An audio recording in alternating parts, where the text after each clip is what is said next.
Happy first day of January. Happy 2025, and welcome back to the Uplift. Thank you for joining us. I'm glad that you came for today's ride. I hope today's episode inspires you. A little bit of a recap from where we were. We are doing 2 episodes a month, and many of them will feature special guests and interviews. But just to get you back into the vibe of being with me, I thought I would do today's episode with you singularly and ask a few thought-provoking questions about the year ahead. Uh, Last month in December, we posed a challenge to all of our subscribers and our visiting viewers, and I hope that you click like and subscribe so this actually idea goes someplace. We did a 31-day challenge of appreciation and observation and gratitude.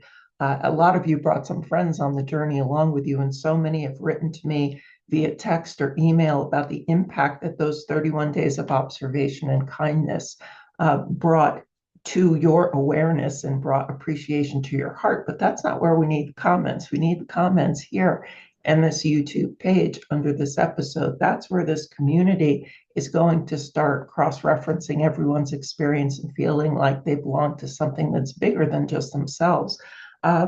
What I then did, was I had a very inspiring interview with the author that started the Uplift in the first place, season 1, Todd M. Casey.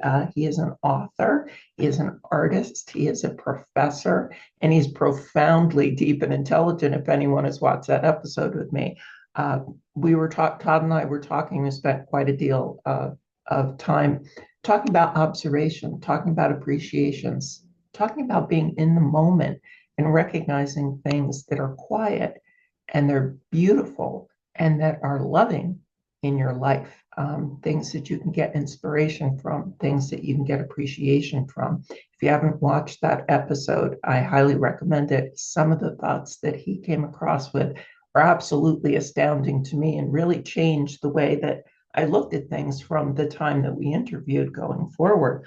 But today we're going to talk about New Year, because that's where we all are in our mindset, right? I don't know what you did on New Year's Eve. I don't know what thoughts ran through your head, but if you're like most of the people that were watching the clock tick by and 2024 close, you're probably setting your intentions, possibly realigning your new disciplines for 2025.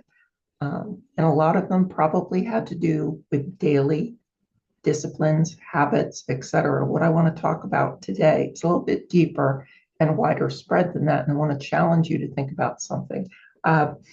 I spent the day, as I always have, with my very good friend, and we have a ritual that we do New Year's Eve or New Year's Day, depending upon the weather, because it involves the beach, wherein we go to the shoreline and we each come with our list of our intentions for the year ahead. And we discuss them and share with one another what they are, why they're on that list, what we hope to receive if those wishes come true. And then we either, now there's a little bit of question about which way to handle it. We have different ideas. One of us, that's me, thinks that we should take the list and set it aflame and let it drift up into the air. And I know that that's a common practice. My friend has a different idea. She likes to toss them in the water, which we did last year. We wrapped elastics around our lists. We attached them to stones. We cast them toward the horizon, and we walked away without looking back, leaving the universe to answer the questions and the pleas that we had for the year that was approaching us. And what was interesting about it is when we were sitting in the car talking about last year's lists, we always take a picture of it on our phone so we have it for us to reference. And we were going through some things we had made happen that had happened to us that were on the list that we were appreciative for. But what I noticed on my list is that and I'll share this with you because I'm brave and I hope that you will share as well in the comments below. One of the things that's always on my list is weight loss. And I don't think that that's very uncommon. Everyone wants to be better. They want to be stronger. They want to be healthier, et cetera, et cetera. And that's been on my list for a long, long time. The other thing that was on my list for 2024 last year was that I wanted to develop a new style, a new physicality, a new dress code, a new hairstyle, some revised makeup, anything that was going to make me feel empowered, right? Feel better about myself, feel more sunshiny. What was interesting for me as we discussed our past lists in the car is that I achieved both those things on my list. To date, I have lost 42 pounds, which is probably the most weight I've lost in a small condensed period of time. I have also claimed a new style. I have a slightly new hairstyle. I've revised my makeup. I've been more diligent about my clothing, my appearance, what I select, the jewelry I wear, just anything that makes me feel great. And I can tell you honestly that today I feel no differently than before I achieved those two things. They both had to do with my physicality. I thought they were going to change my mental awareness, my mental approach, my state of mind, my environment, my life, and they have not that richly. Okay. So recognizing the success of achieving something on my list brought me to the fact that there was an emptiness and still a longing that existed uh, for achieving those things, but not feeling the way I thought I would. And I'm going to bring something up to you, and this is a really easy idea for you if you're going into the new year looking to self-examine or have fun or reconnect with some things that you think about. There are little tiny books that you can buy. This one is 3,000 questions about yourself. You can get it at a bookstore for under $5. This is a couple of years old, and I hadn't opened it for a while. And I opened it this morning, random page, and what's the first question I see? Have you ever had a dream you chased only to be let down when you achieved it? I was like, oh my goodness, I know what I'm going to talk about on the Uplift today. Have you ever had a dream that you chased down and when you achieved it, there still wasn't that shift that you expected? There still wasn't that breakthrough of sunshine on the horizon. I was really expecting that when I made those two pledges to myself last year. So now the deeper question becomes, instead of us making lists for what we're going to achieve, the things we're going to take on, the disciplines we're going to instill, I would like to pose a question of what do you need to close the door on this January 1st? What has lived in your heart for way too long, rent free, and been burdensome that you think all these other answers, all these other goals are going to fix? When I thought about that with my friend in the car before we cast our 2025 wishes, I thought this year I want to surround myself with people that recognize me, people that lift me up, people that are appreciative of what I bring to the table. But more than that, I want those people to be communicative about it. I want those people to tell me clearly why I matter, what I did that moved them. I want to be in the moment with those people. I want to be on a different plane of understanding and connection with my family, with my friends, with my colleagues, with anybody I meet. That I think is at the core of what I was looking for. I thought weight loss was going to bring that attention, but there's a difference between attention, appreciation, communication, inspiration, and deep sharing with someone. I thought that a new style would invoke a different kind of character into my world, would attract a different kind of person. Neither one of those things came to pass. I want to focus this year, especially this year, because there's a lot of turmoil, a lot of uncertainty. A lot of people are negative. A lot of people are seeking to see the sunshine. What can you do with the people in your world that exist every day that could be more meaningful, that can be more connected, that could be more conversational, that could be more introspective?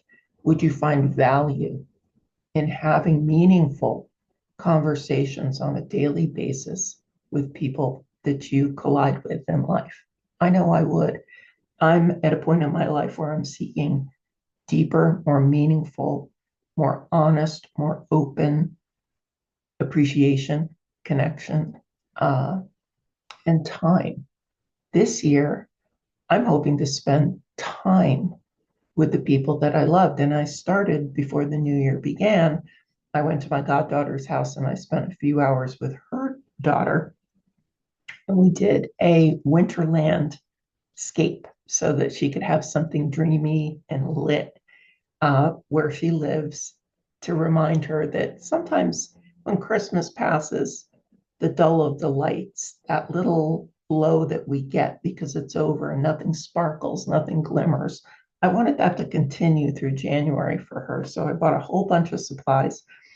We decorated with white feather boas that were supposed to be snow, and we put up little snow-kissed fake trees and white lit houses. And the magic of her smile, the magic of continuing to have something light filled in her home to look at and be inspired by, just filled my heart in a way that nothing else that I can tell you has.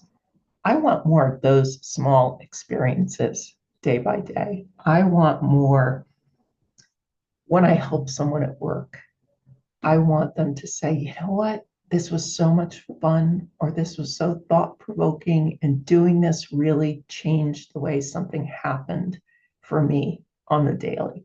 Uh, I want someone I love to be unexpectedly taken aback by the cognizance I have and the appreciation I have for them being in my world. I want to learn to not think people know how I feel, but to say how I feel so that I know they know. That's what I mean about the deeper questions. I want the quiet, reserved, shy. Oh, they must know that part of me, to vamoose. I want a louder voice to live in me. I want to live out loud this year. I want to communicate out loud this year. I want to appreciate and anticipate that every day will bring something small, new, different, and lovely into my world, because I'm going to make it so. So I ask you, with that intention, to select something to work on for 2025 that is not linked to physicality, that is not linked to material things, that is not a new house, a new job, a new car, something that's deeper and more thoughtful. What will your choice be? That's what I'd like you to leave in the comments. I hope you hit like, I hope you hit subscribe. So many of us here are gathered with a commonality of needing to be in a place that's thought-provoking, that's simple, that's uplifting, that's positive, and that we can all discuss how we are walking the road to get there together. So I hope that you will stay for the journey. I look forward to working with you on it. Our next episode is going to feature Jean Cameron Hill. Now, Jean is a podcaster, and she has a podcast called Be Joyful. And if you want to learn more about her in advance of being introduced to her, you should go to bejoyful.love. And you'll see all of her former guests, of which I was one, and I was very grateful for it. But Jean's podcast, I think, is important for me to introduce you to, because it's all about joy. And what's interesting about it is that if you read her introduction and kind of her goal for making this come to life for all of us. It's not just observing the joy in our life. It's not just being more appreciative and cognizant of what happens, but she's focusing on a very target audience, which is women over 50, and how they have found joy in the days when sometimes society tells them there is none left. You might have hit the mark really early in your life. What's interesting to me is some of the messaging. Some of the viewers that I have watched me on that podcast, and many of those viewers were under 40 years old. We have generations of young people that are searching to learn these lessons now before they start the road, before they start the aging process, before they start the, is it too late for me to get more?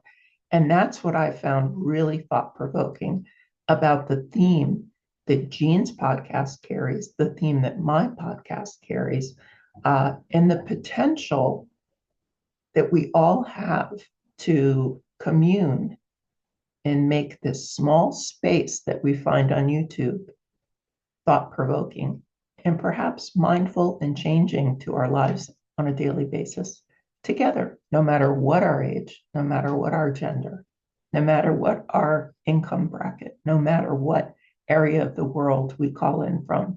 There's commonality in all of us that wants belonging, that wants connection, and that wants hope and optimism to live in the days of 2025. I hope you join me for that journey on the 364 days that are left. Remember, 2 times a month for now, until we establish an audience and we know that there's people out there that want to hear about it consistently.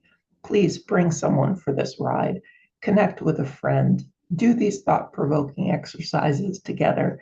The 31-day challenge wasn't just for Christmas time. It's something we should all live every single month of the year, and we can do it with one another as our guideposts. So until next time, let gratitude guide you, kindness inspire you, and appreciation uplift your heart. Thank you for joining me today. Stay well until next time. Happy New Year.